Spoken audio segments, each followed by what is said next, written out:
your craft.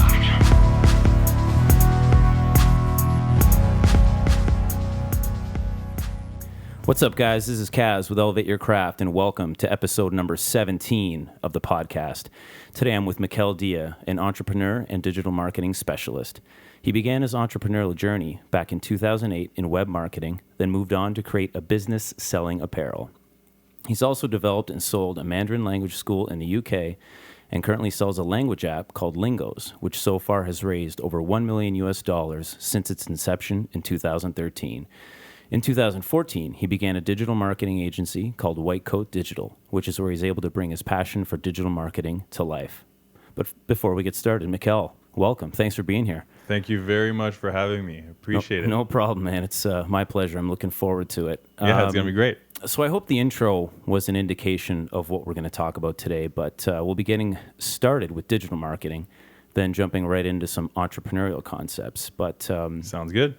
yeah, Let's do it. and I mean, the end of the intro is a really good segue into what I want to start with, and that's your passion for digital marketing. So where did it really begin for you?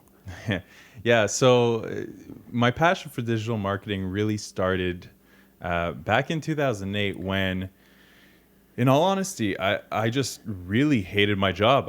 I was an engineer. That's a good motivator. Yeah, it is. I mean, I was an engineer. I graduated from engineering at university, and I was doing this commute for about an hour and a half in the morning in traffic and an hour and a half back home. And the entire day I spent it behind a computer doing AutoCAD drawings. If anyone knows what AutoCAD drawings are, it's line art, basically. yeah, right? exactly. Plans, Just planning out, roads and bridges and that kind of stuff. And after 6 months of doing it, 9 months of doing it, it just took a toll on me. And then I somehow stumbled across these make money online products, right? Like I kind of got caught into all that BS, all that scammy pyramid stuff. scheme Yeah, type? not so much pyramid schemes, but you know how marketers are, right? They'll tell you that you can make $1,000 doing something very simple and push a button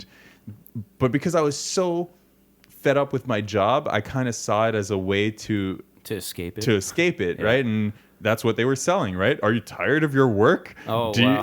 These Yeah. they were really pushing the right buttons. And I kind of started going down this path of trying to learn, how do I make money online? How do I build an online business? And yeah, sure enough, I realized that, what they advertise is not It's exactly not quite as easy as they make it out to be. It's not quite the process, that's for sure.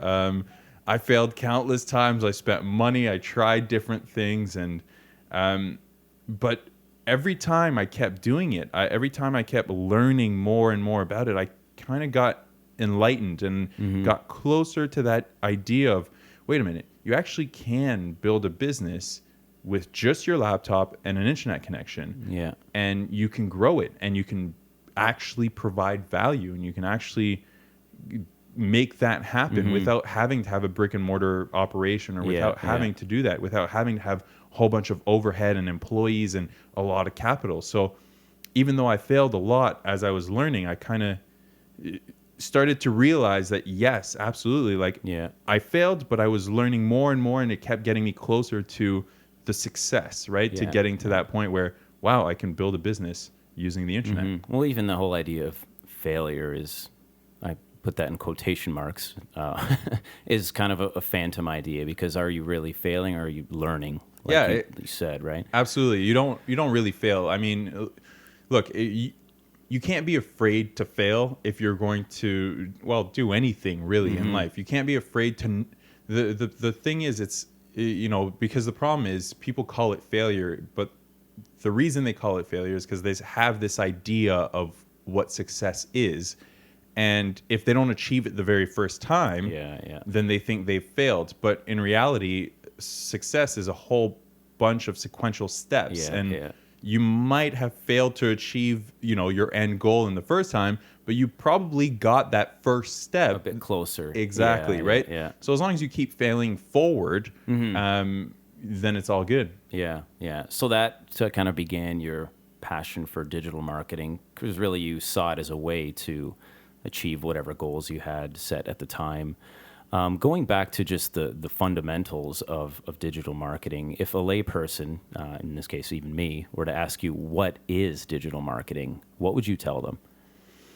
Yeah, so digital marketing is a combination of art and science in let me rephrase that. Mm-hmm. It is a combination of art and science, but in layman's terms, what I like to look at digital marketing is a way to reach your ideal customer, your ideal market, wherever they hang out online, and bring them towards an offer that is going to help them based on whatever it is get what they want. What they want, right? Yeah. Based on their desires, their pains, whatever it may be, right? So it's basically being able to find that ideal person and bring them towards your offer, what your product or service or through digital channels, right? Yeah. So that's how I look at digital marketing. It is a combination of art and science, because in order to pinpoint where they hang out, in order to understand who they are, in order to push the right buttons, in order to have the copywriting in place,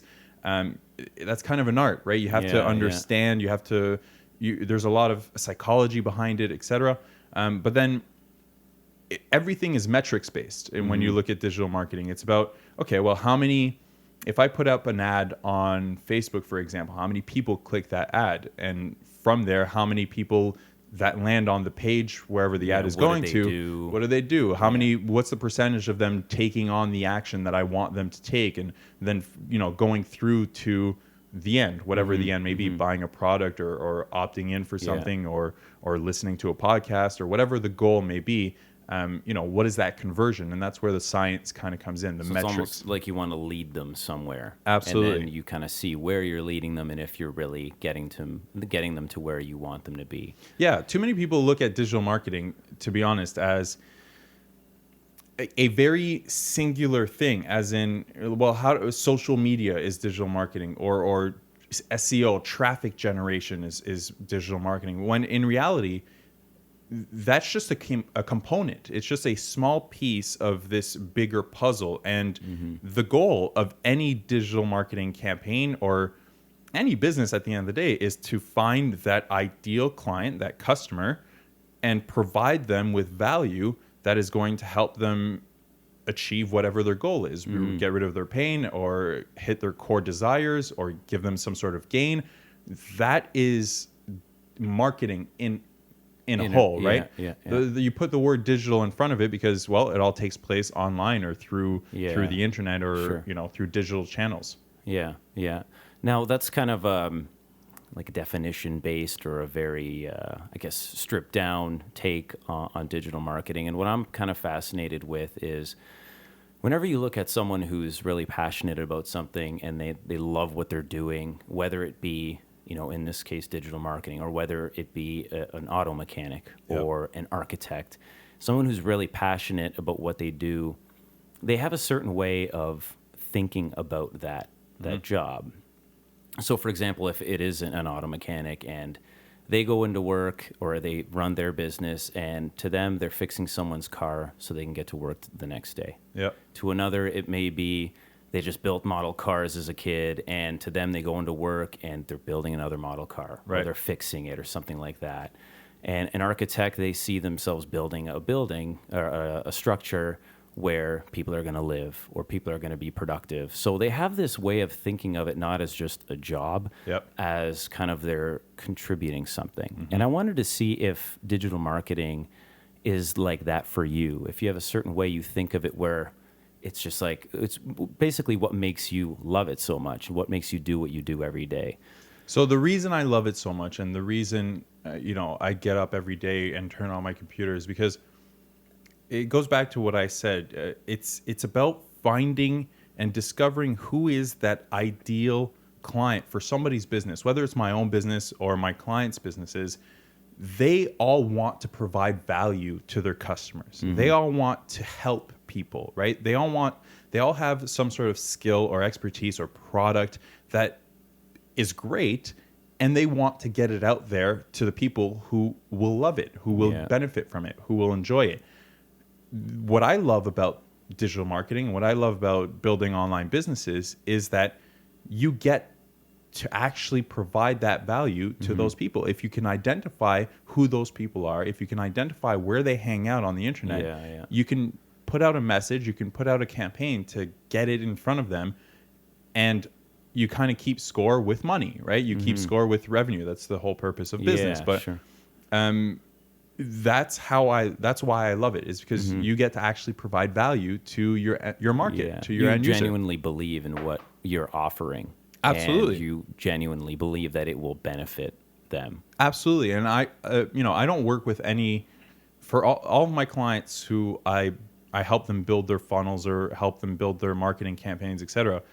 I need to know that their number one priority is providing value to people, right? And it's funny because, you look back on how I started learning about digital marketing, and it was all about this push button, make money online. Yeah.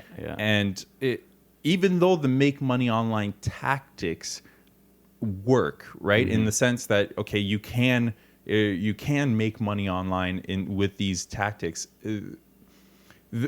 It doesn't provide value, right? It pushes that lottery mindset, that mindset of, hey, if I just buy this for $7, I'll be able to make $1,000. And like, it doesn't really work. But a lot of people fall into that mindset because, marketers are kind of evil sometimes, right? Because they understand human psychology. They understand pain points and whatnot. And if you can push those buttons enough, you can easily go and say, well, here, give me $7 and I'll show you how to make 1,000. Even if the product itself could show you how to make 1,000, if you applied it properly, it would work. The reality of it is, well, it's all messaging, it's all marketing. You're pushing on that person's buttons. You're telling him that, hey, $7, we'll show you how to make 1,000. But there's a whole lot of things that person has to do in order to make that $1,000, right? Yeah, it's almost like short-term thinking versus long-term. Exactly. Just kind of make that transactional sale. Give me the $7, and you probably won't actually do anything with it, but exactly, you gave me $7, and here you go. Yeah, and that's the problem with making money online, or this whole internet marketing space, is that there are a lot of people who kind of push that out. But at the end of the day, you have to kind of switch that mindset. You have to, I realized long ago now, really around 2012, that you can't have this lottery mindset. You have to have a business mindset. You have to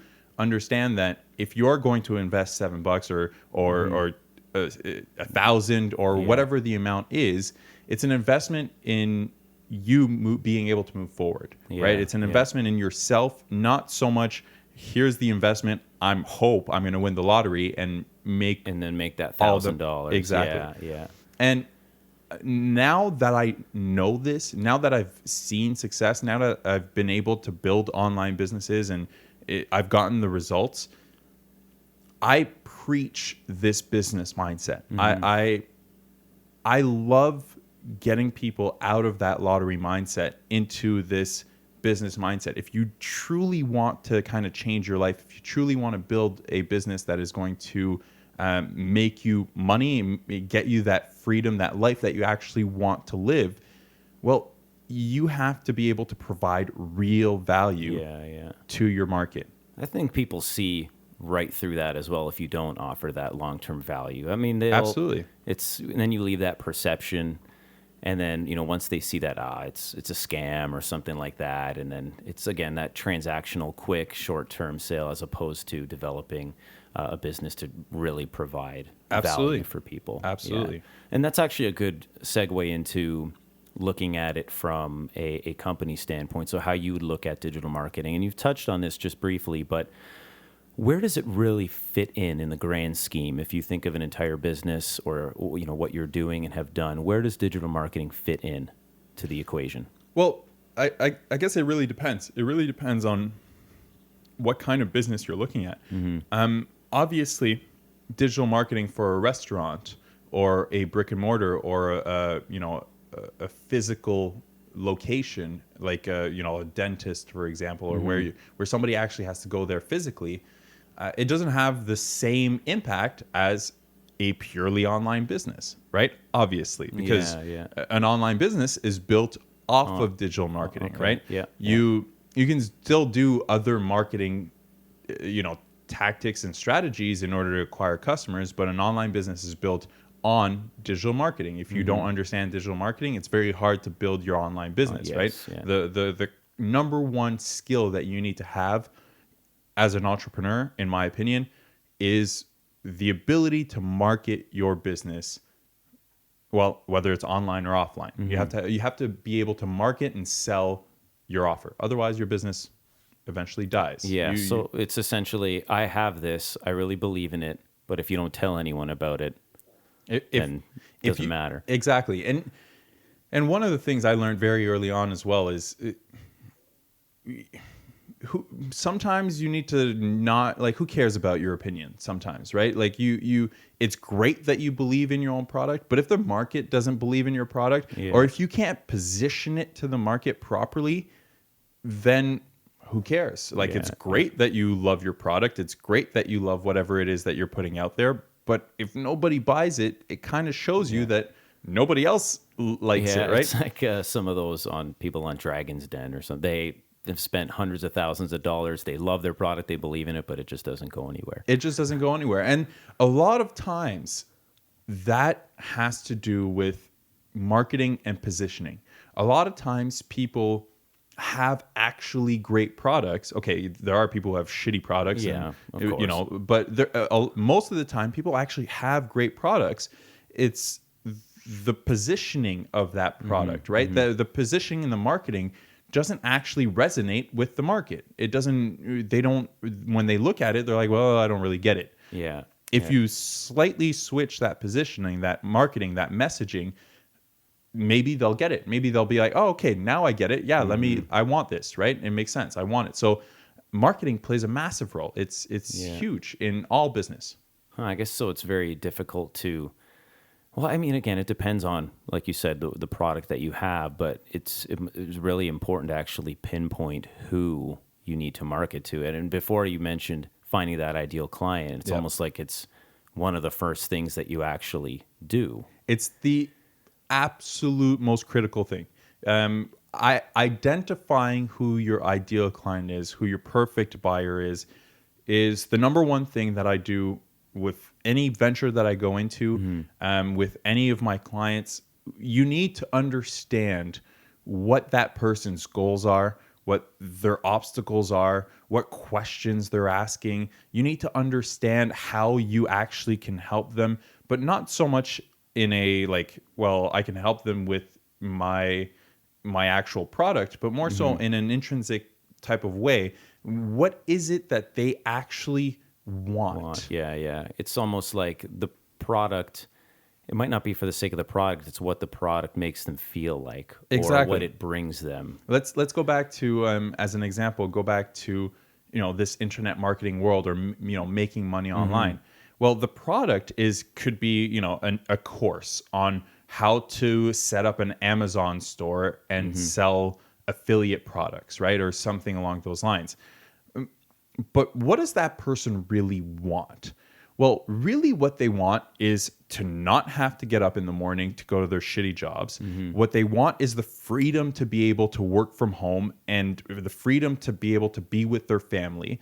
They want to be able to make enough money to support their family. That's what they really want. Now, you could position that Amazon course as, hey, this is a way for you to make money online where all you need is a laptop and internet connection. You can make a lot of money. Here's some proof of people who have made a lot of money with this methodology. And you're selling them their core desire. But it could be that, well, really, they don't really want to set up an Amazon store. But if you can position it properly, you can sell it. You do appeal to, hey, you have to wake up whenever you want. You can spend more time at whatever it is if you position it that way. How nice is it to sell somebody on the idea that you are actually making money while you sleep? While you sleep, There's emails coming in from PayPal saying you've just received $27, $40, whatever, right? And it's just happening automatically. Everyone wants that, right? So of course it's easy to sell it, it's easy to position it, but I guess the main point here is, if you don't understand your dream client's core desires, it's very, very hard to market to them. Right? It's very, very difficult. And it applies across any product, across any service, any offer, any industry. You need to understand who is that person that is going to buy whatever it is that I'm offering. And how can I do it? How can I do it? That's actually a good way to get into some of the channels that are within digital marketing. So we've mentioned a few so far, but what are some of the channels that you would use to actually market digitally? And then what makes them unique? Or are they unique? Are they kind of just different ways? Or would you pick one way to market, whether it's social media to a certain crowd, or would you go, say, with whether it's emails or whatever else to another crowd? What makes them unique? So I like to look at channels or traffic, in a sense, as 4 categories. In my opinion, there's 4 ways that you can actually get your message out there. The first way is direct, meaning usually paid, right? Paid advertisements, interrupting somebody's daily life with an advertisement, right? So whether it's a banner ad on websites that they frequent, whether it's a paid advertisement through Facebook, whether it's a Google ads, right? If they search something, you put your message in front of them, and usually it's through paid channels, right? So direct is one of the main ways. Second way is social, meaning being out, and just like you would network in real life, same thing, networking online, being in places where that dream client actually hangs out, actually reads, and being part of that community, being involved. So on Facebook, on Twitter, on forums, in blog comments, on Reddit, on sites where you can actually socially engage with your dream client, with your ideal prospect. Okay. The third way is content. Huge channel, massive, producing content and distributing it out to the world, right? Maybe it gets picked up on different blogs, whatnot, but creating videos, creating blog posts, creating podcasts, right? Releasing content and getting it out to those people. And the last way that you can really leverage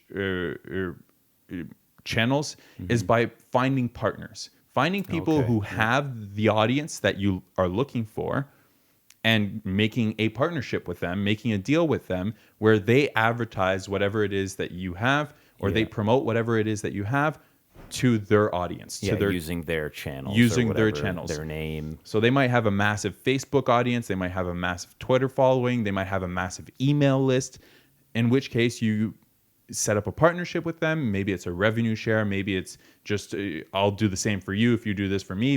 Whatever is mutually beneficial for both parties, and they go and promote. Now, if you look at it in terms of what is the best, well, you can't really say what is the best. It really depends about who is your ideal client and where are they actually hanging out. Is your ideal client on Facebook, or are they on LinkedIn? If you're a B2B, most likely they're on LinkedIn, right? They're probably more hanging out on LinkedIn. I mean, everybody is on Facebook, so where they will hang out, as you said, where they'll be a lot of the time. Facebook is, for me, is my biggest marketing channel in terms of advertising, in terms of social, etc. I know people who make hundreds of thousands of dollars per month just using Facebook only. Wow. Nothing else, and lots and lots and lots of money.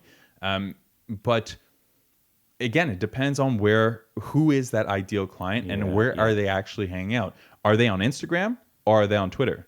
Are they on Reddit, or are they on Facebook? Where are they hanging out? Will guide you into what channels you use. And it comes back to, you have to understand who your ideal client is. You have to understand who your dream prospect is. Yeah, so I guess that's part of a lot of the mistakes business owners will make, at least at the beginning, is not necessarily choosing the right channels or picking any channels at all. But If you had to pick 3 ideas or actions that companies have maybe failed to do, or often that they don't do, or some common mistakes that new businesses make, or that even you've made in the past, what would they be?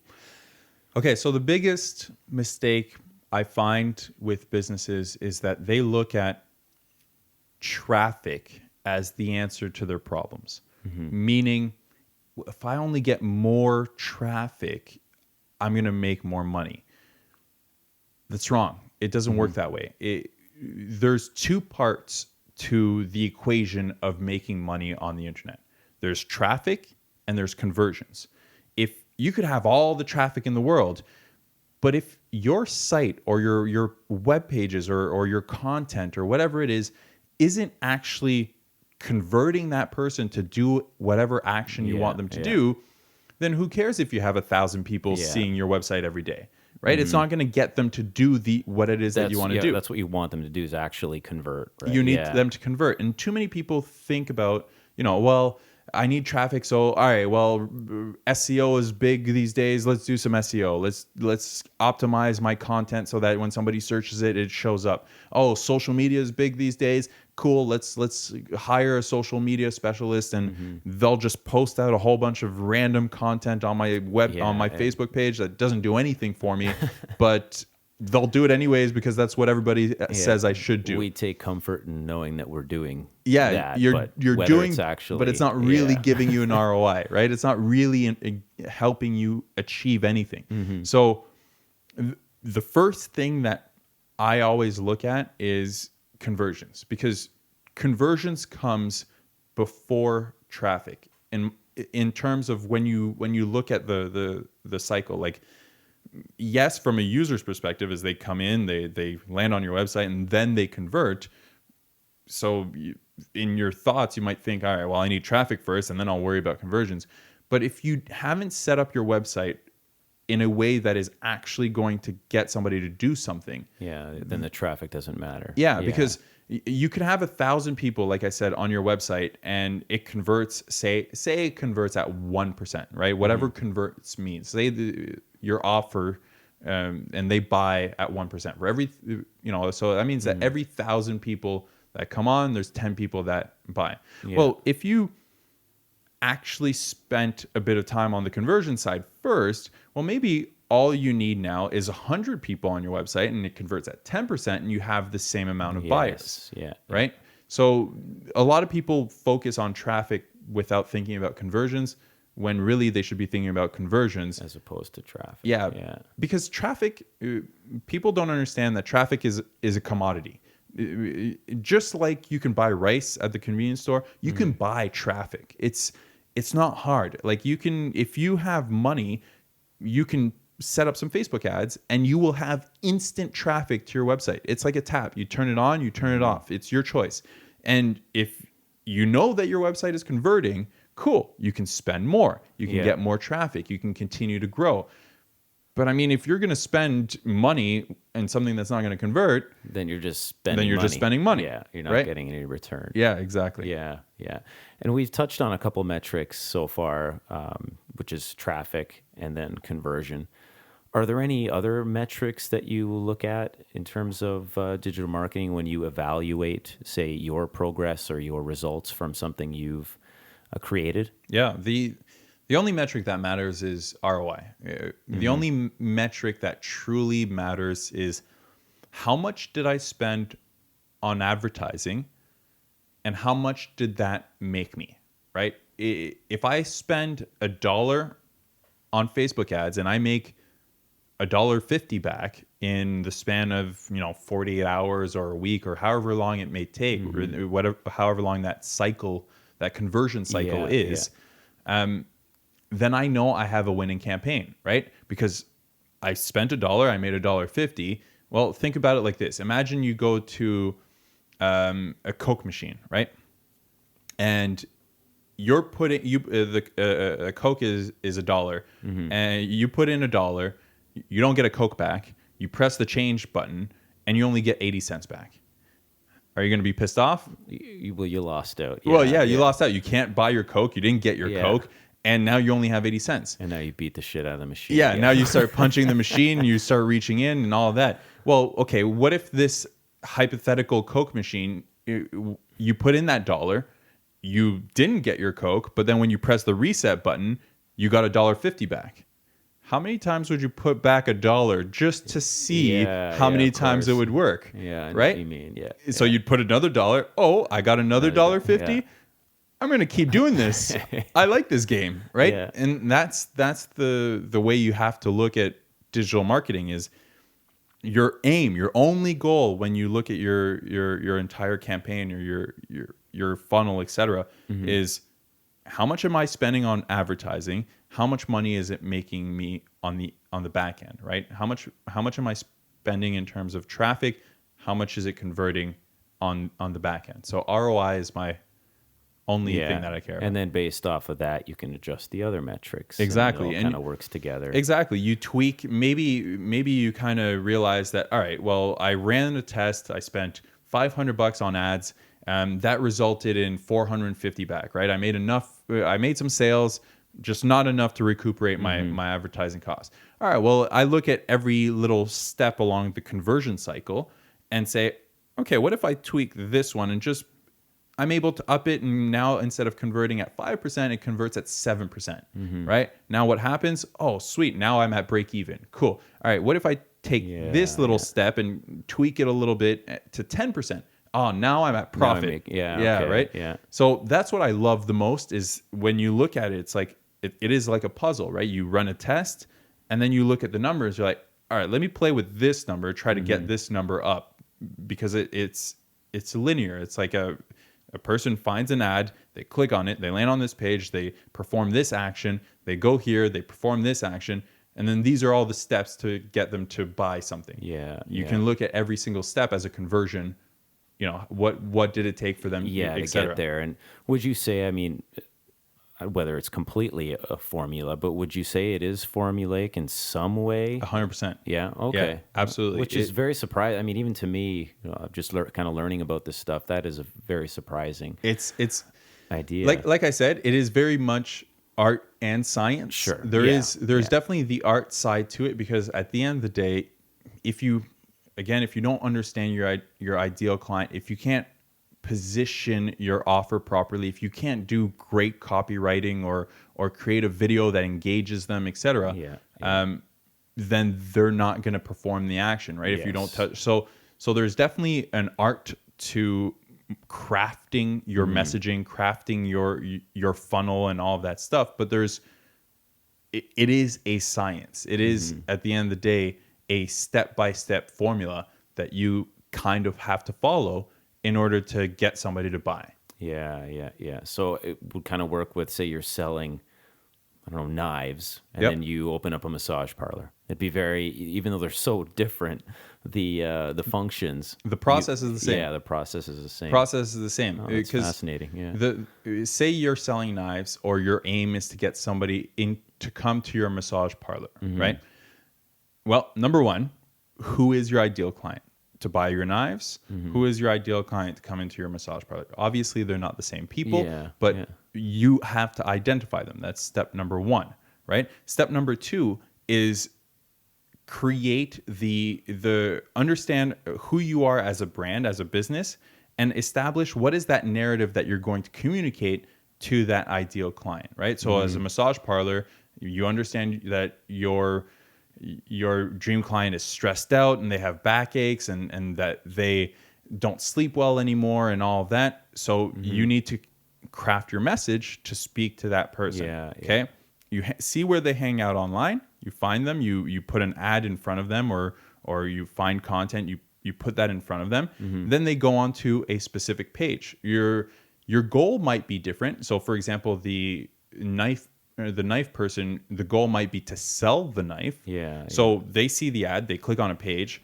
The process is to get them to now buy a knife. So you have to maybe educate them on which knife to buy, etc. You have to push them towards and nurture them towards buying a knife. Well, on this side, you're pushing them and nurturing them to come and book an appointment. Right? But the process, the cycle is the same. Yeah. actually really cool. Yeah, it is. And that's why I love it, because once you understand it, you can apply it to any industry. You can apply it to any business. You can apply it to you can continue to build your own ideas.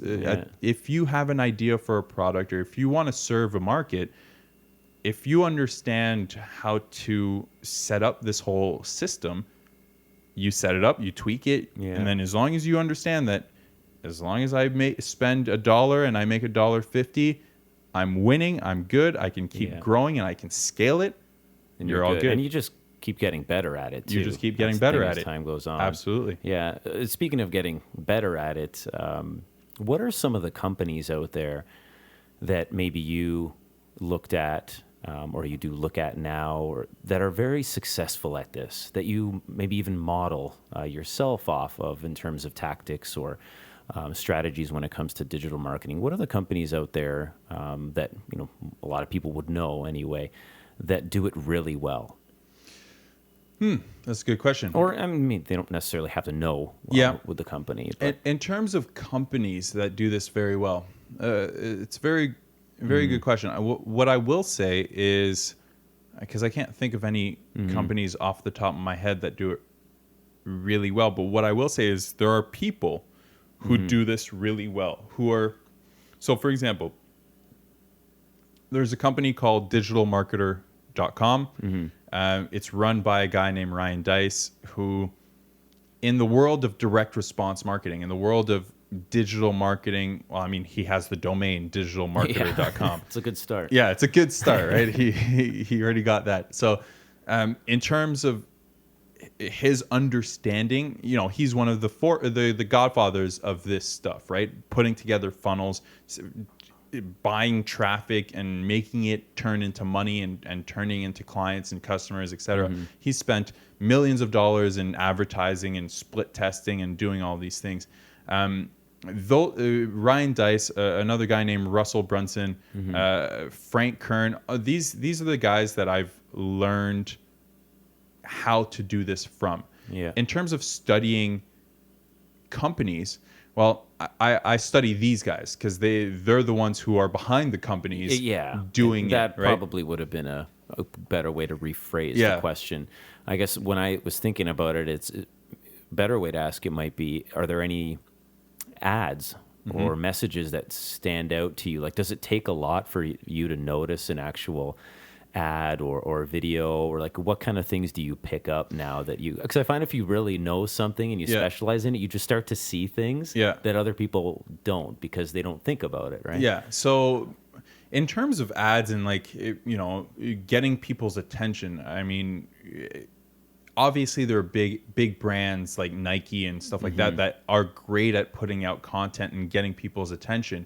But what I'm most interested in is what happens when I click that ad, right? Like, getting somebody's attention from an ad it takes 2 seconds. Like, you see an ad, it's red, it got your attention, the headline said something that it resonates with you, you click on it. But what happens once you click on it? What process does that company take you through? Are they very, very distinct and clear in terms of trying to onboard you and get you wherever they're trying to go? Or do they kind of just send you to their homepage, which has all the navigation and, it's very distracting. Sitting there. You just kind of go away. That to me is, it's fascinating, right? Just the back end in terms of, I don't ever look at advertising. To me, advertising, again, it's a massive industry, but it's, I have just a lot on the surface. Yeah, level. it is. It's Very really surface, right? I want to get your attention, so here's your attention, and like. Yeah, because I mean, we could run out on the street and yell, and people will look at us. But then that's it. Like, does that mean you're going to buy their product? No, exactly, no, right? Not. There has to be that conversion cycle. Right? You have to have that conversation with that person. You have to educate them and whatnot, and that's why I look at it. I was just thinking now about some companies that that do this stuff really well, and a lot of them happen to be marketing companies, as in like they build tools for marketers or stuff like that. Like there's a really great analytics company called Kissmetrics where they, Google does this stuff really well. Obviously, they understand this space. They have some of the best digital marketers in the world on their team, and there's a ton like of companies. A lot of them are software-based companies that are actually marketing company, like they sell marketing tools. Yeah, and they can data mine and they can see all that and then use the results and all that kind of thing. What about some of your personal experiences? Because I find that really interesting where maybe you started off and you weren't the best at marketing yourself. But what are some of the personal experiences you've had where you've seen great results and you're like, it clicked. You're like, okay, this is working out great. What are some of the, just those experiences that you've had? So I'll take you back through kind of my process of how I learned all this stuff. So, as you mentioned, I started this in 2008 and I started learning about these different tactics, right? And they were all pitching. I was buying these different courses and products and trainings. They were all pitching to me the same way, as in, hey, you want to work from home, you want to quit, all that. But each one, I was learning different tidbits of this whole puzzle, right? Like for one course, I would learn about SEO and how to set up a whole review website, write some articles, get your articles ranked on Google, so that when somebody searches for a review for that specific product, they would find your article, and then you go and that article would have an affiliate link on there, and if they buy, you get a commission. Oh, affiliate sales. Yeah, through affiliates. And SEO? SEO is search engine optimization. Oh, okay. So SEO is a fancy term to basically get your piece of content ranked on the first page of Google. Yeah, right. I see. And there's tactics that you can do in order to, because obviously Google or Yahoo or whatever run on specific algorithms, right? Keywords maybe. Exactly. And, right. Yeah. Okay. So keywords, having enough keywords in your content, having enough people back, linking to that content, that content being shared enough on social media, that kind of stuff, right? Yeah. Okay. And those are all the metrics that kind of Google looks at and says, all right, this piece of content should be number one based on this, and this. And this one should be number 2, 3. And as marketers and as digital marketers, we're always trying to game Google. We're always trying to figure out how do you get to number one? For a term that gets searched, say, 50,000 times a month, if you're number one, you're getting a boatload of traffic to your website for free. Yeah. So back in 2008 and up until 2012, I kept buying these trainings, these courses, and they were all teaching me various components of this puzzle, right? Like SEO, like pay-per-click advertising. And I was starting to, I would always try to build a project. Like I started it, for example, a survival, you mentioned survival knives, which is funny because I started a website on survival knives. The knife place. Yeah. It was called qualitysurvivalknives.com. Oh, okay. No longer exists. It didn't really do anything for me. But I was learning all of these tidbits, and I kept failing. I kept not succeeding in terms of making money as I wished. But I kept learning, and I kept seeing how all of these pieces of the puzzle fit together in the bigger picture. Right. And once I started seeing how all of these components fit together, I remember in 2012, I had this massive aha moment. Like an epiphany. Yeah, an epiphany as to how all of this really fits together. And I love using the analogy of think of it like a puzzle with 1,000 pieces, right? Imagine somebody kind of takes a box with all the puzzle pieces, dumps all the puzzle pieces onto a table, and then takes away the picture or everything, right? And you have no idea what the puzzle's actually supposed to look like. You just have these puzzle pieces, and then he says, go and build it. Yeah, right? You're kind of sit there and you'd be like, quite daunting. Like, oh my God. Where do I start? Like which piece and stuff. But the minute you have that picture in front of you, you kind of now can see, all right, where does this fit? How does this fit together?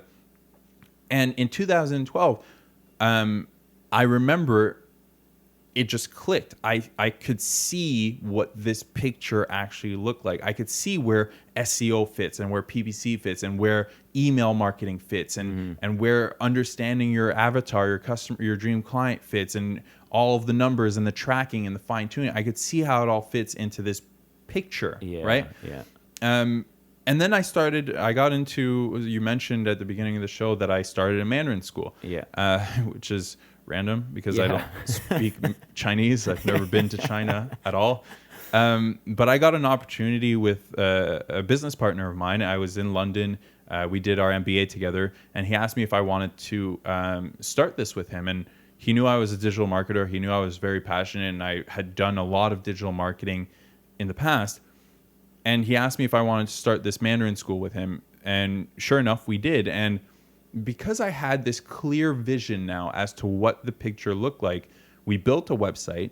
We created a very simple funnel to acquire customers, to acquire clients. Conversion. Conversion side, to make sure that, you know, the people who are interested in learning Mandarin would actually ascend and get on a call with us, and we would be able to sell them and close them and that kind of stuff.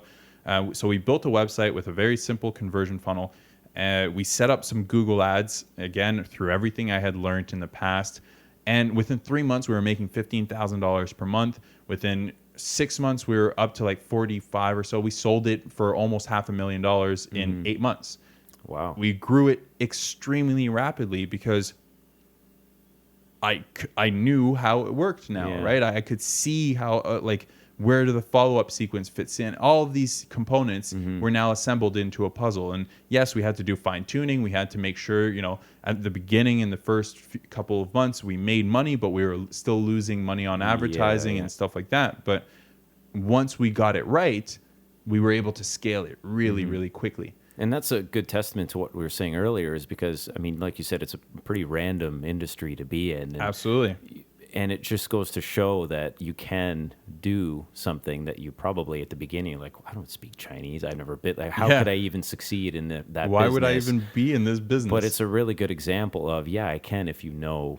If you know the process. Know the process. If you understand how the puzzle fits together, absolutely. And no, you don't need to spend 4 years building quality quality knife websites and how to jump higher websites and all of these different things that I tried in order to get to that point. But that's you know, what we were just talking about earlier. It's just that's the stepping stone. Exactly, right? You got to do forward. the legwork, and then once you have it, it's that aha moment, like you said. Absolutely. So actually doing this is, I mean, it can't be for everyone, which is why, like Definitely you said, not. those marketing companies exist, why your marketing company exists. And we've touched on it a lot and just gone over the different functions that the companies might serve. But for a white coat, like what would it do for people? What is the value that it would bring, and why would people use it? Like, what would be the message that you'd have when marketing white coat? Yep.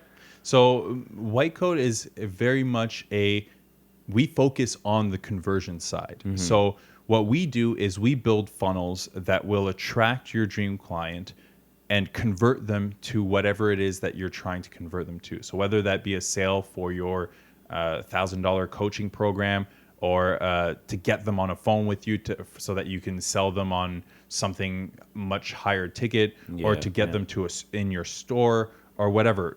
We build funnels that will find and target your ideal client and convert them to that particular action, but not just like push them to make that particular.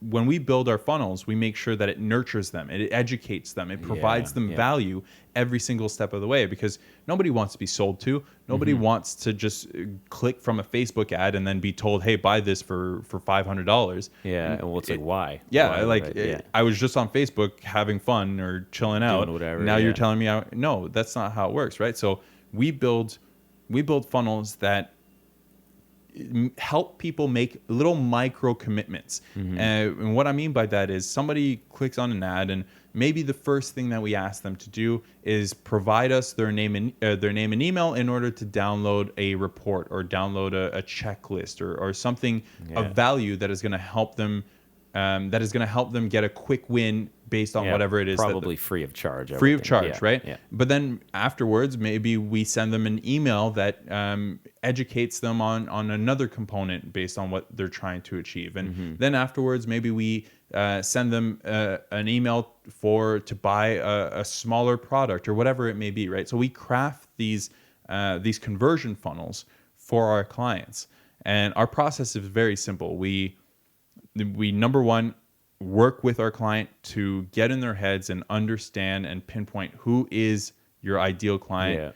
Everything we spoke about in terms of their goals, their obstacles, etc. Once we have a clear vision of that, we start forming that narrative again, and then we start building the components of this conversion funnel, right? We start mapping it out. We start saying, all right, well, this is the first page that they're going to see. Then when they opt in, this is the first email that they're going to receive. This is the piece of content we're going to send them. This is the sales page we're going to send them to, et cetera, et cetera. We map it all out, and then we go and build it for our clients. Oh, okay. So it's working the process. It's working the process. Yeah, absolutely.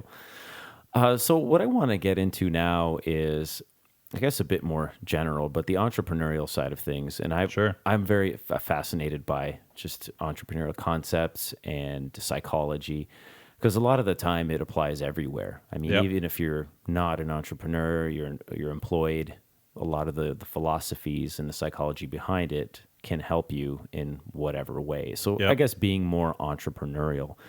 So looking at the mindset from the entrepreneurs that you've worked with or currently work with, what is a common thread in regards to their mindset, to their psychology, I guess you could call it? So there's a big difference between an entrepreneur and a wantrepreneur, if you want to call it that, right? There are lots of people who want to be entrepreneurs, but they're not. One of the things that distinguishes entrepreneurs from wantrepreneurs is hustle, is their drive to do things without reward, without knowing that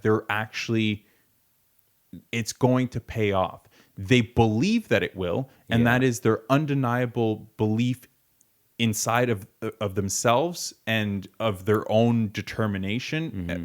And it might be a little egocentric of us entrepreneurs to think that we can actually achieve some of the things that we try to achieve. But I mean, that's the first step, I would think. Absolutely. You have to believe, you can do right? it. And you have to believe that you can do it, but the belief is not enough, right? You have to hustle. You have to work. You have to put everything. You have to actually do the work. Knowledge is power. No, knowledge is not power. Execution is power, right? And knowledge is great, and you can learn as much as you want, but if you don't execute, if you don't take action, apply it, it's not going to go anywhere. So every successful entrepreneur I've come across, everybody, all of my clients who are entrepreneurs and they're all driven. They all work. They don't look at their dream as it's something that's going to happen. They look at it as it's something that I'm going to make happen. It will happen. There's I will make it happen, right? And it's not divine intervention that it will happen. No, I will make sure that it happens. I don't care what's in my way. I'm going to do it. And that's what I've noticed successful entrepreneurs compared to entrepreneurs. I've never heard that term, entrepreneur. I'm sure it's quite common in the world, but I guess I've never heard it myself. But this links really well with some of the failures that you'd call them, or again, quotations, failures. What are some of your biggest lessons that you've learned in the past, I guess, 7-8 years, just from your entrepreneurial pursuits that you'd pass on, or that you'd say, hey, I want to be an entrepreneur, not a wantrepreneur? What would be your biggest lesson or lessons that you'd give me? Number one is things won't play out the way you think they will. Like it doesn't matter how many books you've read. It doesn't matter what your mentor tells you or whatnot. You're going to try things and they're not going to play out the way that you want them to. The difference between somebody who is successful and somebody who is not is consistency. If you are consistently taking action, consistently pursuing and pushing forward, it doesn't matter if things don't play out the way that you expected or didn't expect them to play out. You're consistently saying it doesn't. Cool. Let's move on. Adapt. Right? Yeah. Let's keep going. Let's keep the ball rolling. And I remember a lot of times, like no, I'm only human, right? Like, and so is everybody else. Like, there's a lot of times where you do things and you work really hard to get to a specific point, and then you either launch something or I launched a bunch of products, and some of them completely flopped, right? I put so much time, so much effort in creating these products, and nobody really bought them. Yeah. Kind of disheartening. Yeah, it's definitely disheartening, right? And it's one of these things that you, unfortunately, you even though you thought that you would sell thousands of copies or whatever it may be, and you ended up selling none, things don't always play out the way you think they will. Yeah. But consistency and saying, you know what? Cool, let's move forward. Yeah, learn from it. Yeah, as just opposed to keep going. Yeah. And I think it's interesting because you did mention this briefly before, but that gap, and I think people do this a lot, and we do this a lot, is compare ourselves to others. Yep. And you mentioned near the beginning that gap between I'm just starting out and the person that is already very successful. They've created and sold many companies. Yep. They have a lot of money. And I think that can be very disempowering if you don't really know how to manage it, or I guess think of it, because you're not going to be that person overnight. Absolutely. And even for myself too, you think about it, it's like, well, they can do that now, but there was 20 years of work in between that. Yeah. So why am I comparing myself to them? You know, a lot of people, it has to do with, so age sometimes is a big factor, especially in the world of the internet. You see, 25-year-olds, 23-year-olds who are millionaires and, actually have achieved these incredible results and incredible things. And then you're now 30 or 40 or 50 and you're like, I'm too there. old. Either that or something along those lines. And it disheartens you. It makes you look at things slightly differently, but you can't compare yourself to anybody but yourself. Like the only person you can compare yourself to is the person in the mirror that you look at, right? Because you can only base your success based on your past. You can't base your success based on somebody else's past or somebody else's success. Because it's all different. It's all different. And maybe you look at somebody else's success as a benchmark and say, you know what, this guy's making $1 million a month. I want to be making $1 million a month. And this is this is who I'm trying to, this is where I'm striving to go to. But you have no clue what that person went through in order to get to that $1 million a month or whatever, whatever it may be. So you just can't. Yeah, I guess you could pull things from their experience, and that's where all those books come from. Right? Absolutely. Like I did this and did that, and then ultimately you have to apply it to where you are and what you're doing. And like you could be very superstitious. I remember I was watching a podcast or an interview, and the guy he's the co-founder, I believe, of a company called heyo.com. His name's like Nathan Latka or something like that. Anyways, he's making about 8 figures a year now. He's crushing it online. Wow. And he's about 24 years old. He's killing it. But one of the things that he said in his interview is he reads constantly. And one of the books he read was Warren Buffett's biography or autobiography. And in that he read that every every morning or something like that, Warren Buffett drinks a cherry Coke. So for some, every morning for a long time, Warren Buffett has been drinking cherry Cokes. And, this Nathan guy he took it very, very to heart. Yeah. So he went for about 3 weeks straight, and every morning he would drink a cherry Coke too. And it wasn't so much like because he's like, well, I think that if I drink a cherry Coke, I'll be. No, it was more so to provide himself with subtle reminders of Warren Buffett, right? And his thinking and his mentality. So it would be these little rituals, right?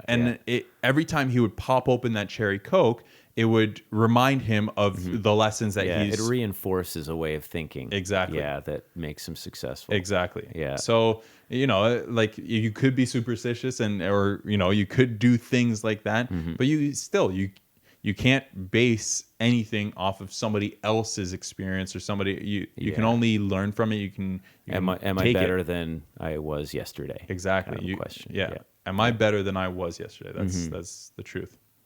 What are some of the most intimidating factors of being an entrepreneur? Because there's a lot of uncertainty. Yep. You touched on it maybe a few minutes ago, but there's a lot of uncertainty that you have to deal with. You don't know what's going to happen or if things are going to work out. So what are some of the most intimidating things where you're like, it's kind of scary? Like, what would you say would be? Loneliness is a big one. Oh, okay.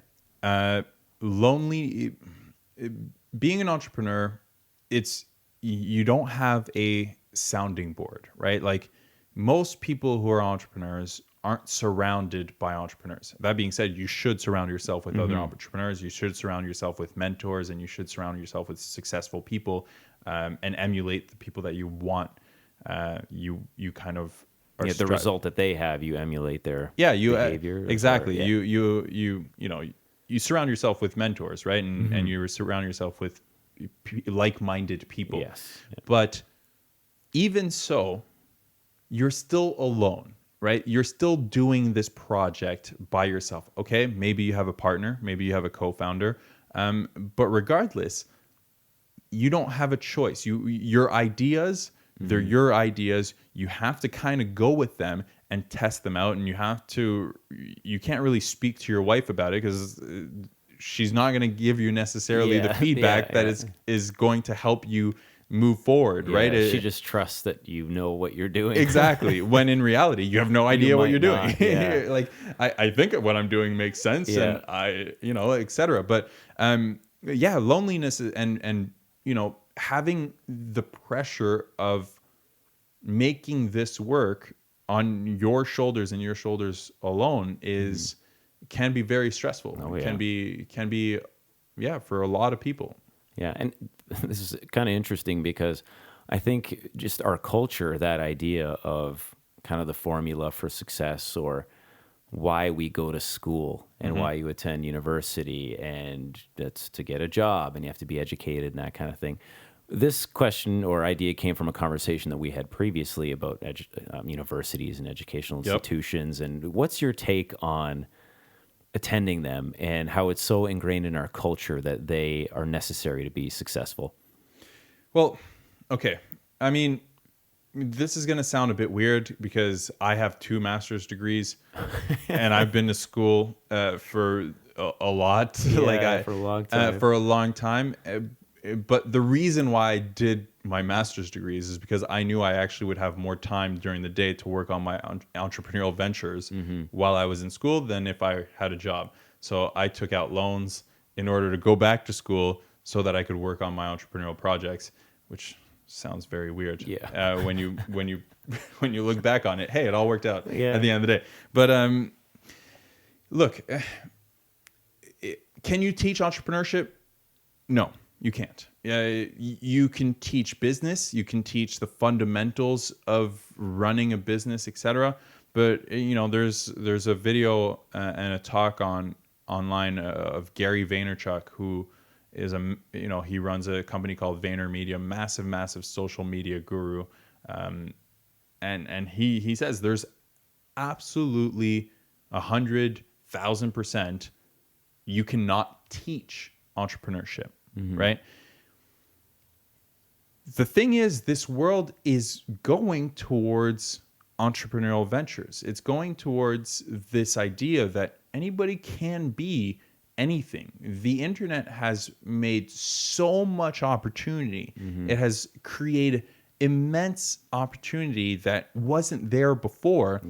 People are starting to realize that they can do things for themselves without having to work for a big corporation, without having to be an employee or anything like that, right? So people are starting to gain confidence and starting to go down that route. Now, the problem is you still cannot teach how to be an entrepreneur.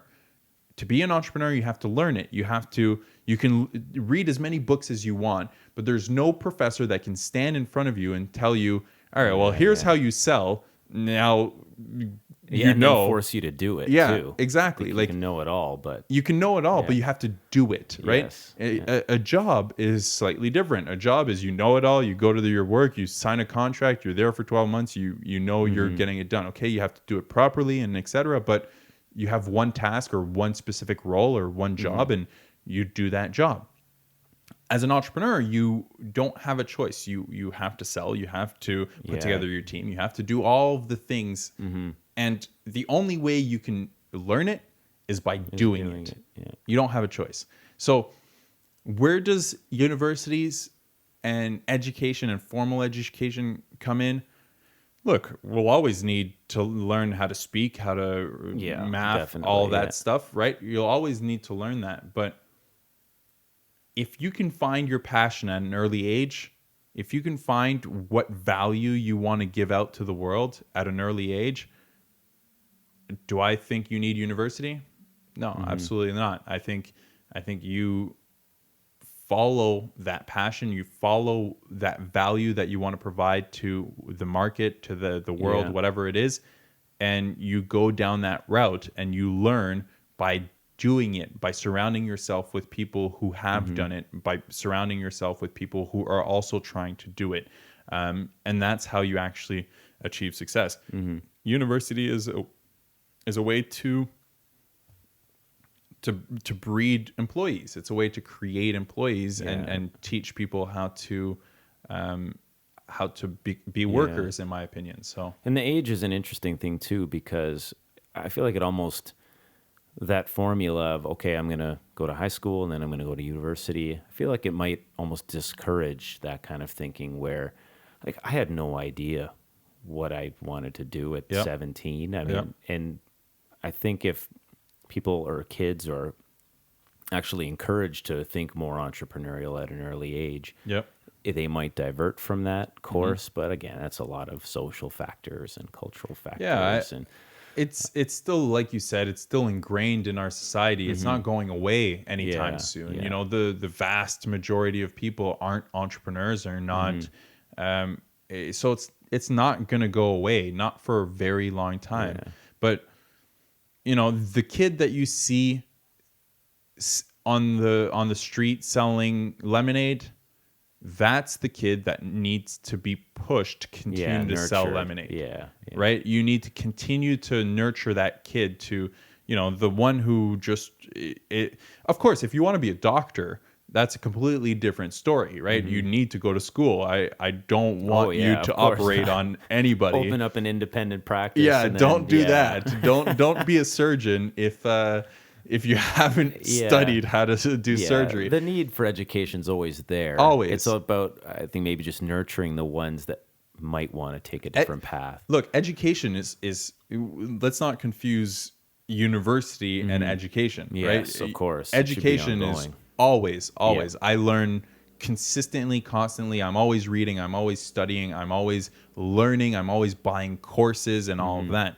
For sure. You have to get better. You have to improve yourself, especially if you have a very specific craft or very specific thing that you know, your podcast is called Elevate Your Craft, right? So if you have a craft, you need to fine tune it. You need to become better at it. You need to master it. But university doesn't do that. University tries to make you hey, go to this biology class, then go to this sociology class, then go to this accounting class. I mean, I hate accounting. I run a business, but I don't look, that's why I give it to my accountant. Yeah, exactly. Right? Yeah. And yeah, you need to study specific things, and but yeah, of course, university has its place for very specific professional careers, lawyers, doctors, etc. But if you're going to major in psychology, don't bother. Why? What are you going to I hope you didn't major in psychology. No, you didn't. But clinical psychology. Yeah, I mean, there are very specific functions and things like that. Yeah, of course. But you could even say don't feel like you have to. No, don't feel like you have to. Yeah, I think that's a good way to put it. Don't feel like you have to do that in order to be successful. Exactly. Yeah. Do not feel like you have to go to university and take a major in arts or whatever it may be, just because you feel like you need to put on your resume that you have a university degree. Yeah. Right? Yeah. It's not what is going to determine your success. Only you can determine your success. Yeah. That's actually a really good way to close it off, that point there. There you go. But, getting to the end of the podcast, there's just a couple of questions that I'm hoping can help people find whether it's resources or even just applying some of these entrepreneurial thoughts or the psychology of it in just their regular life. But how does one start becoming an entrepreneur? And it's an interesting question, because how do you really start? I mean, I guess create a business, but how did you start? Like, what were some of the things that you did, and then you kind of clicked in your head? It's like, okay, now I've started the process. So, in my opinion, there are two ways that you can kind of start a venture. You can either find a market that has a problem or has a need, and solve that problem, figure out what it is that you can create, what it is that you can offer for that specific problem. Or if you have a specific skill or specific expertise or a product, take that product and figure out who is the market for that product, right?